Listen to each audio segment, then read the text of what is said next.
What's up, everybody? Welcome to Tones Overthinks It, the show where I think too much to make up for the people who don't think at all. As you can see, Fezzington and I are still out and about enjoying life on the open road. Contrary to the popular belief amongst sovereign citizens and their shills, I actually do support the right to travel. In fact, it's something I think everyone should enjoy once in a while, as there is so much out in the world to see and do. Says the guy who's been locking himself in the back of the RV all day to record monologues about frauditors. Oh, for God's sakes, the RV barely gets 12 mpg, okay? That gas is not going to pay for itself. Anyways, while there are many of us who do enjoy the use of the roads, there are a few out there who unfortunately have to screw it up for the rest of us.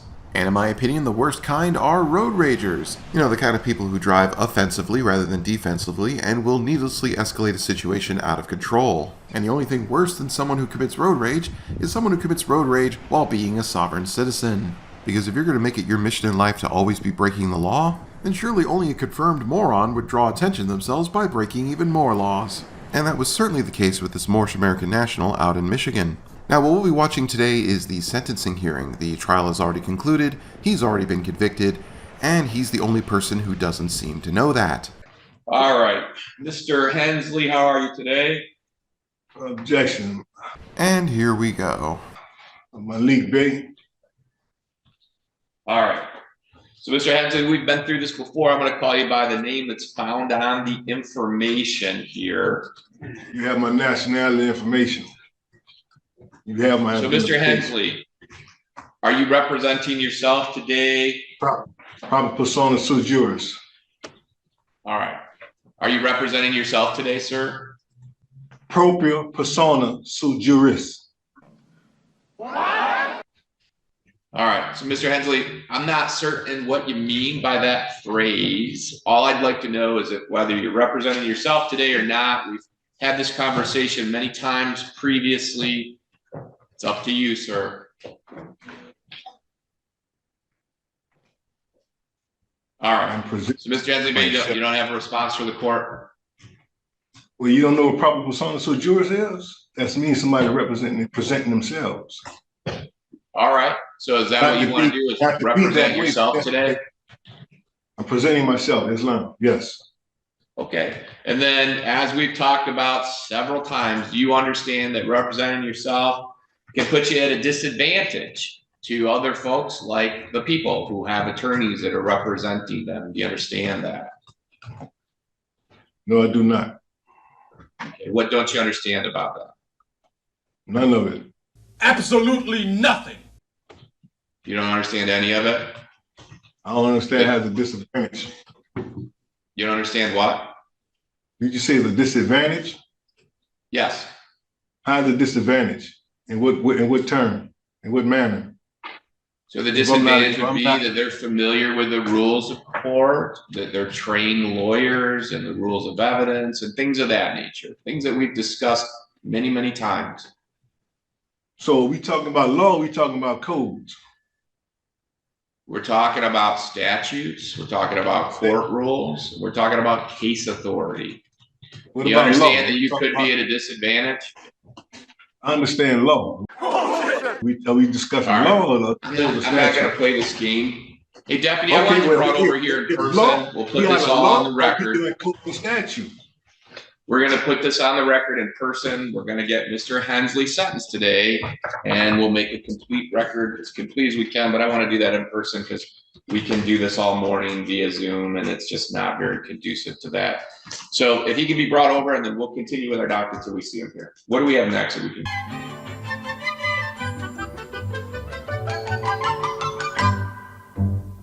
So, Mr. Hensley, here we are again today, sir. First, I want to start with this. When I arraigned you a couple weeks ago, you were given the opportunity to request court-appointed counsel, and you were also given the opportunity for the last several months to retain your own counsel.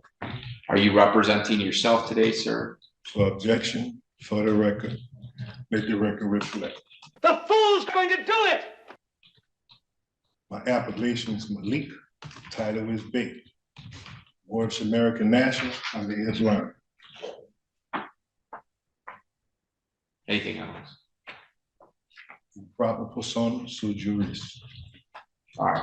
So, sir, the information that I have in front of me has your listed name as Milton Joseph Hensley Jr. So we've been through this before. Respectfully, I'm going to call you by the name that is listed in the information, Mr. Hensley. So, Mr. Hensley, do you wish to proceed by representing yourself today, sir? Over my Fifth Amendment right. All right. You don't wish to answer any questions from the court? Over my Fifth Amendment right. He keeps using that amendment. I do not think it means what he thinks it means. All right. So you're not going to answer the court when I'm asking, do you wish to proceed representing yourself today for circuit court sentencing? You wish to do that, Mr. Hensley? Objection. My appellation is Malik. My title is Big. And nobody cares for me. So, Mr. Hensley, have you had a chance to review the pre-sentence report, sir? Objection. My appellation is Malik. Title is Big. And for the record, you have my nationality information within your files. So you know my appellation. Dude, you're at your sentencing. If this song and dance didn't get you anywhere at your arraignment or in the trial, it's a little late in the game to still be trying to push it. So I also want the record to reflect I've seen Mr. Hensley several times as it relates to sentencing. He had been appearing for all of his court appearances. He had been cooperating with the court as it relates to expressing his desire to represent himself in these proceedings. He's never wavered from that, which is why the court is inquiring again today. I recognize that sentencing is an important part of the circuit court process. It's certainly a hearing, if you will, that would require and entitle, I should say, the defendant to the assistance of an attorney, which is why I'm asking. However, the court is balancing that with the idea that this circuit court sentencing date has been delayed several times, and the court can't help but glean at this point it just appears to be a delay tactic. The court, we sit back through the dates, has given Mr. Hensley several times to hire counsel. He expressed that interest. Again, it appears in hindsight that it's simply a delay tactic. Court has given Mr. Hensley several times, actually not even with the sentence that the court's required to give here in a moment, keeping him out on bond to do those things, explore counsel. Even after being arrested on the warrant when he failed to appear, court also gave him the opportunity again to request court-appointed counsel. In fact, the public defender's office appeared at his arraignment. Mr. Hensley Bays had the ability to fill out the affidavit and request counsel. Here this morning, in response to the court's questioning, he does not appear interested in answering the court's questioning. Again, it appears to be a delay tactic. I am comfortable that the pre-sentence report has been provided months ago to Mr. Hensley. I am comfortable Mr. Hensley has been given ample opportunity either to retain counsel, to ask a court-appointed counsel. And therefore, the court's going to proceed with sentencing today. I can't continue to allow this delay of the matter in what appears to simply be at this point, series of incidents and responses, or lack thereof, responses simply to delay the matter. Everybody got that? You ever notice we're starting to see that more and more, no pun intended, that defendants are going out of their way to stall and delay. As a result, trials for even the most menial thing could take forever, even after being convicted, as in the people, the prosecution, have fulfilled their burden of proof beyond a reasonable doubt that the person is guilty. They could still be out and about, free as a bird, on the streets, doing who knows what, before they even begin to start serving their sentence. Unless, of course, they're chilly. Sentence suspended or? Oh no, we're gonna start right now. That will never get old. I know Mr. Hensley's been engaged with this. We have several filings that are not court filings that he has continued to send to the clerk's office, some of which he has referenced. none of which have anything to do with the case and or the court's requirement to get him sentenced now that he has been convicted several months ago of these crimes. So what I'm going to do is I'm going to start with then Mr. Butler. As it relates to the PSI, are you aware of any corrections, additions, or deletions that need to be made with it other than what we've already placed on the record with probation? I would just ask the court to take a look at offense variable 4 regarding psychological injury to the victim. We did receive a victim impact statement. It looks like it came from Robert Siegel, who was the male occupant of the vehicle. In this case, the victim. We received that just this morning, about 2 hours ago. So I could read that. I do believe it references facts to validate scoring for week 4. All right. So why don't you read that? Okay, things are about to get a little serious for a few minutes. As you are well aware, sovereign citizens and Moorish American nationals love to play the entire "where's the injured party" thing. They like to say that, well, if there's no victim, then there is no crime. Therefore, their actions cannot be held to account because they did not directly harm anyone.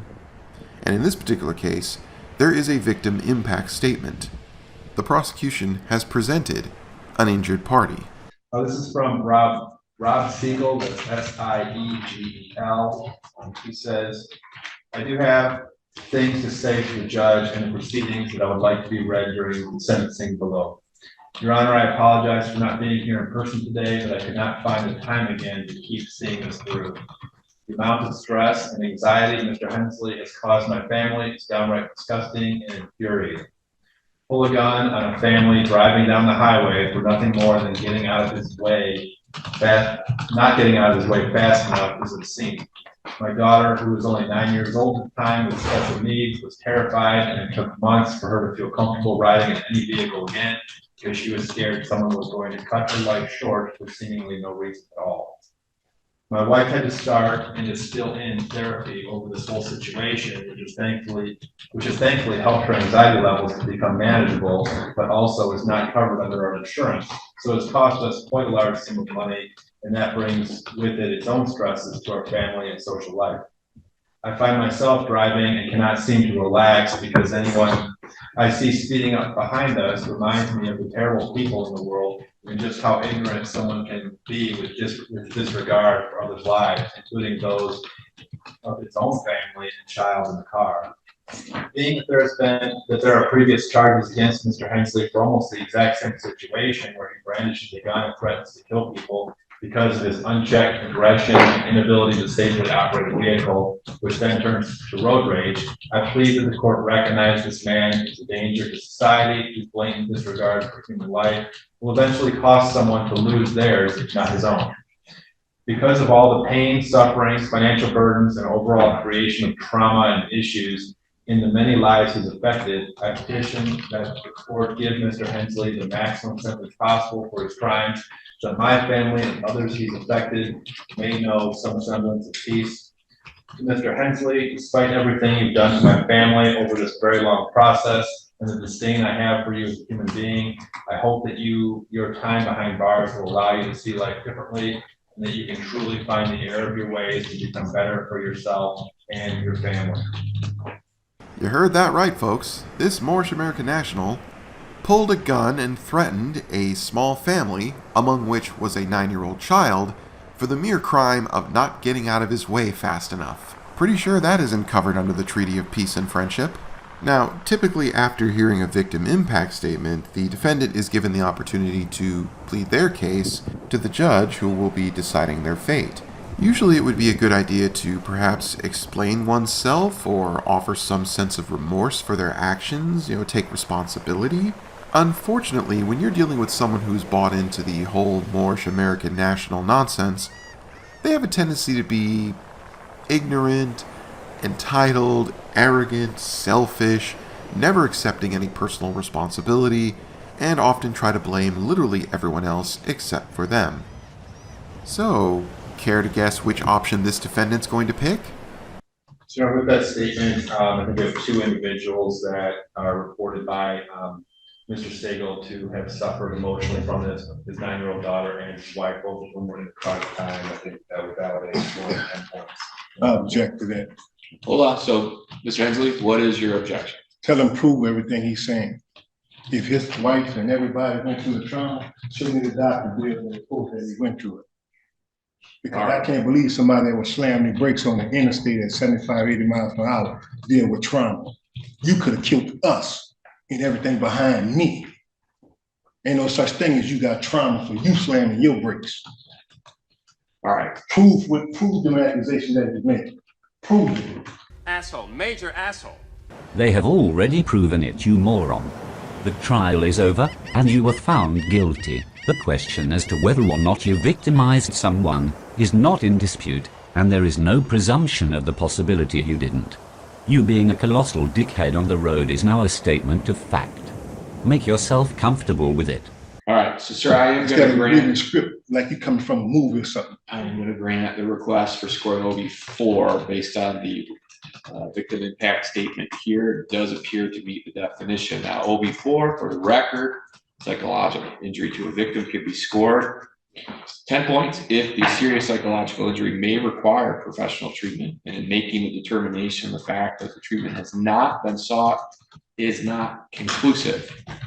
First, we have the issue of the 9-year-old in the car, apparently with special needs, and dad, victim, has expressed in that statement that was just read into the record how this is still affecting the minor child. And that makes sense in court as it relates to somebody that's 9 years old and was observing somebody pull up next to them and point a handgun at them. Still haven't been proven for the record. Mr. Hensley, you've been convicted of that, sir, Oh, by the court. We're gonna have our Okay. day. We will have our day. So please let me finish, and then I Yeah, certainly continue. will give you the opportunity to address the court before sentencing.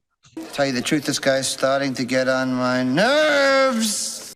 Any other additions, corrections, or deletions from the people? No, nothing from the people, and no, nothing else from the people. So you've read the statement into the record, then nothing else from victims, That's correct, Your Honor. and then anything on behalf of then the people.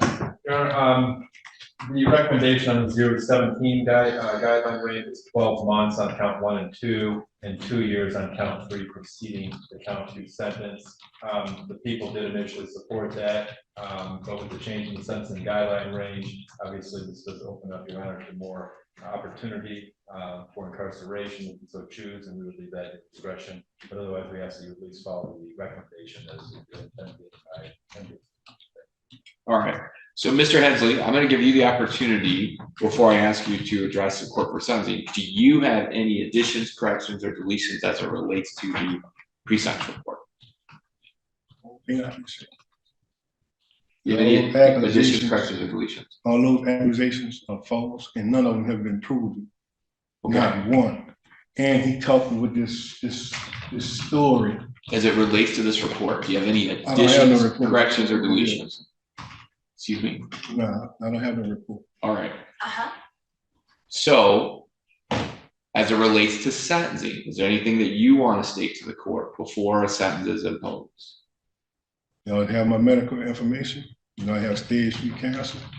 So, knowing full well that you have cancer and that you may only have so much time left on this earth, you decided to spend it waving guns around at innocent people on the freeway, as well as further destroy your life by invoking sovereign citizenship. I would say karma is going to come back to bite you for this, but I think it's already here. You know, I have head trauma. You know, I have neck and back injury and something with a dry foot. For the record. Anything else then, That's Mr. it. All right. So Mr. Hensley has provided, it is accurate, information regarding different medical issues that he is suffering and is suffering today, as a matter of fact. However, as the court sat through this trial, it's clear to the court that what Mr. Hensley was engaged in is troubling. The testimony of these victims where they were traveling on westbound I-96 minding their own business. Okay, that particular choice of words is either a huge coincidence or this judge is throwing some serious shade on this sovereign citizen, and I am all for it. When Mr. Hensley's vehicle comes up behind them, at a high rate of speed, the victim described with great clarity how close Mr. Hensley and his vehicle were to them, to the point they were extremely uncomfortable. Did not, hold on, Mr. Hensley, let the court finish. Okay. To the point that they thought they were going to be struck. The victim, I recall, describing being unable to even see the front of Mr. Hensley's vehicle. That's how close it was, meaning the grill, headlights. I recall the testimony. And that they immediately got over. Victim then went on to describe that Mr. Henley pulled up next to them and pointed a handgun in this manner. Of course, pointing over to the right and directly at these individuals. The victim described how he reached back, sort of to shield his family, and that they were getting down as best they could. Now, all of that, I think, is certainly actions that would cause the victims here to feel their life was in danger if somebody points a gun at them.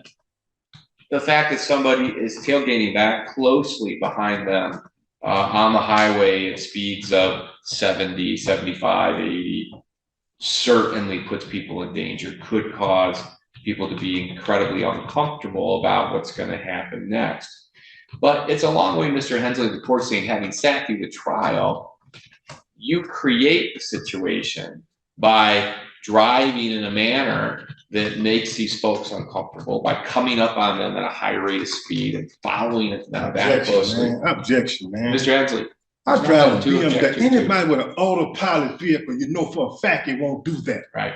That's a fact. So Mr. Hensley. Not what he's giving you on out of his mouth. A fact. An automobile will not get up on nobody. Automatically jam brakes. I told you BMW does that. The trial is over. You had an opportunity. I'm drowning! I'm drowning! Yes, it is over.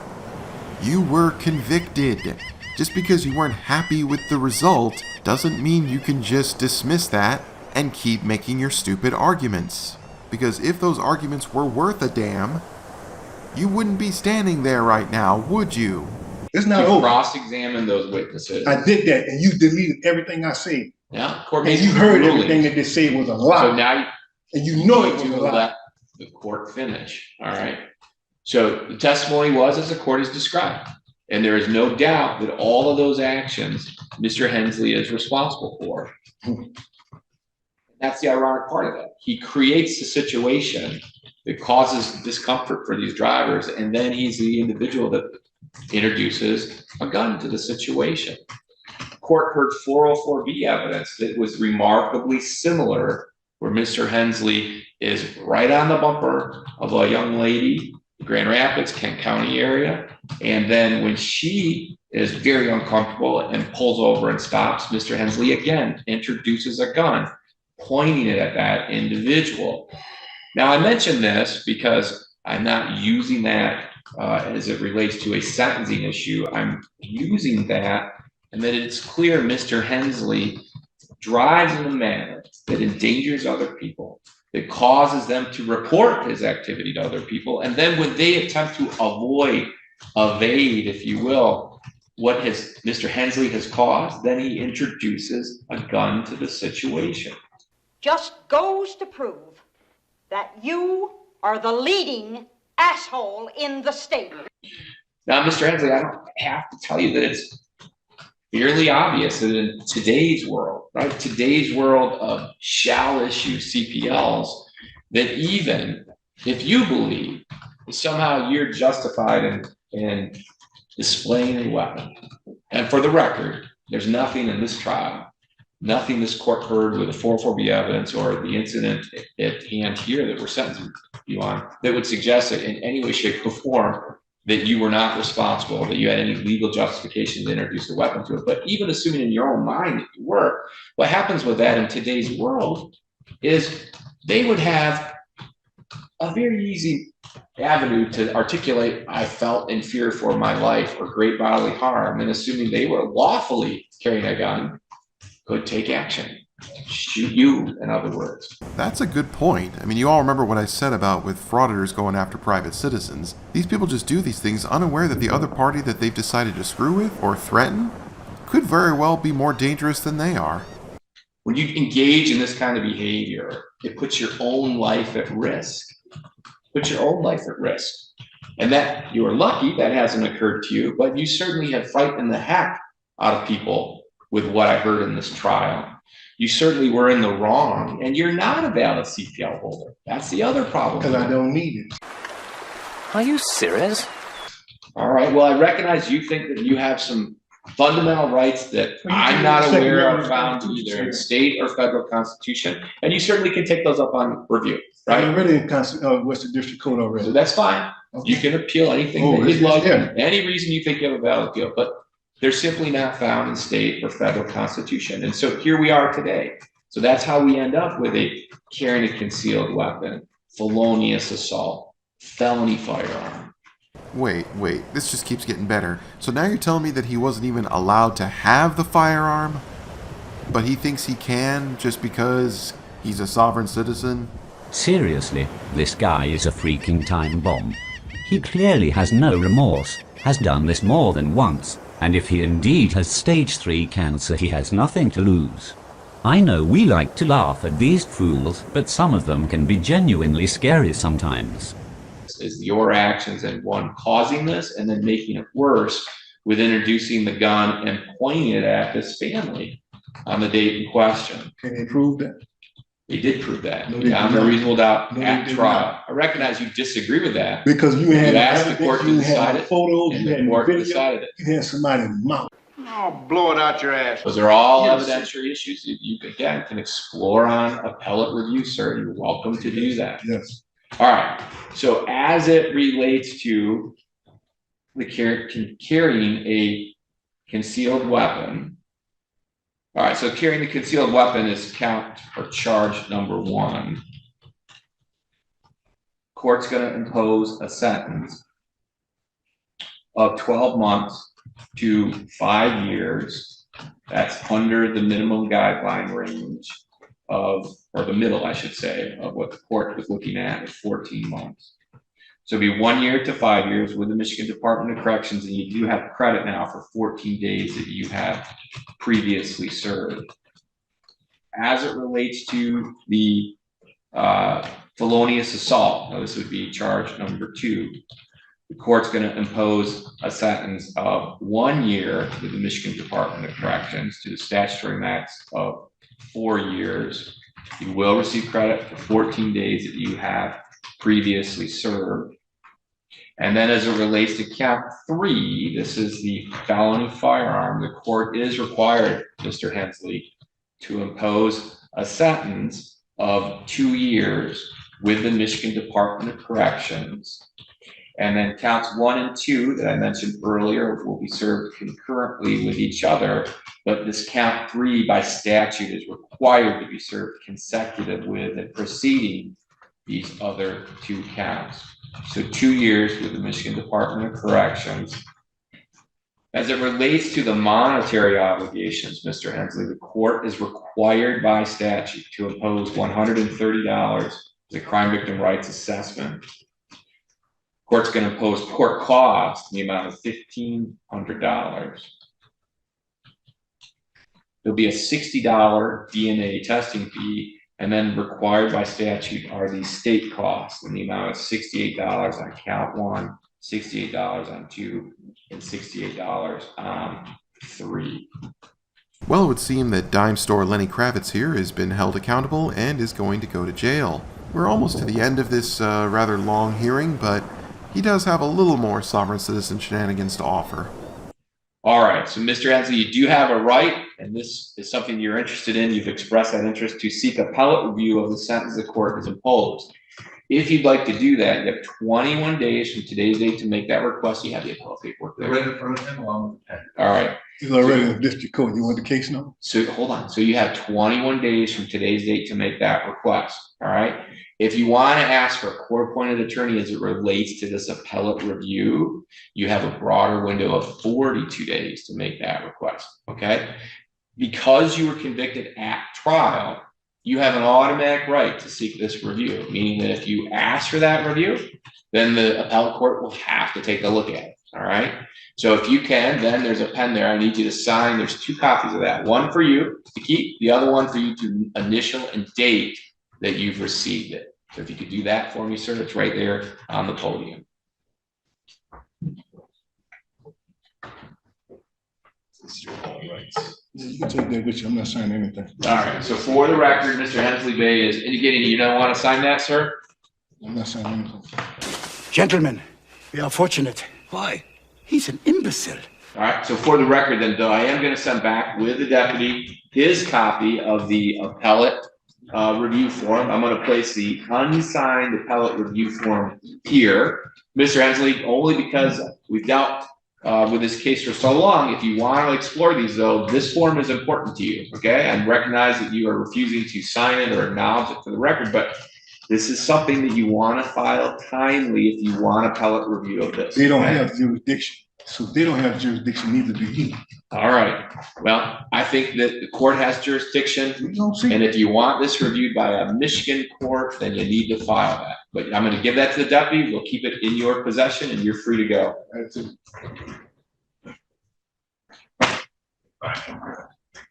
These are people of the land, the common clay of the New West. You know, morons. Well, there you have it, folks. Yet again, another sovereign citizen who couldn't help themselves and just kept digging that hole. This one ran a bit longer than normal, but then most court videos do. I just figured it was best to take a look at all of the facts of the case as they were presented in this hearing, especially the ending where he refuses to even sign the document that would give him the ability to appeal the very verdict he doesn't agree with. He is so committed to the Sovcit ideology that he doesn't even understand that he's using it against himself. And that is the common problem with these people, whether it's a Moorish sovereign citizen, regular sovereign citizen, or a frauder. They are so committed to the act that they just don't understand when to quit, even when it is in their best interests. But then again, maybe I'm just overthinking it. Thanks for watching, everybody. If you like what you see here and you want to see even more in the future, please consider subscribing to my channel. Also, feel free to share your thoughts down in the comment section. I always love to read them. Till next time.